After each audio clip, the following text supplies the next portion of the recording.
ખબર હોય તો કા પૂછો. એટલે મારે નહીં જાણવું. થોડા ટાઈમ પહેલા પ્રિયા તે ટેટની એક્ઝામ આપી હતી, યાદ છે? હે? અને એનું રિઝલ્ટ બી આવ્યું છે હમણાં કંઈક. હા તે શું આવ્યું છે? આવો ખબર હોય તો કા પૂછો.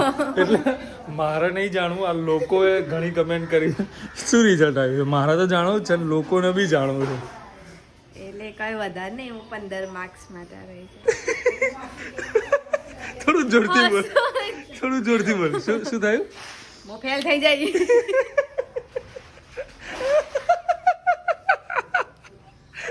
કેટલા માર્ક માટે?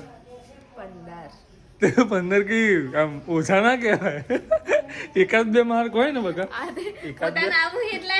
એકાદ બે માર્ક હોય ને તો ઓછા કહેવાય. આખા 15 માર્ક માટે ખાલી 15 નહીં, આખા 15 માર્ક. ખાલી 15 જ આખા 15 માર્ક તમે આપો તો કહેવાય. ખબર. પણ મને એમ કે મહેનત કરી હોત તો અત્યારે ટીચર ના હોત. બધા પછી કમેન્ટ કેવી કરત, ટીચર પ્રિયા, ટીચર પ્રિયા, એવી કમેન્ટ કરત બધા. એ પ્રિયા ટીચર ને કહીએ. હવે ફરી મહેનત કરજે.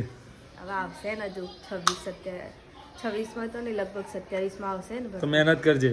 હા હા હા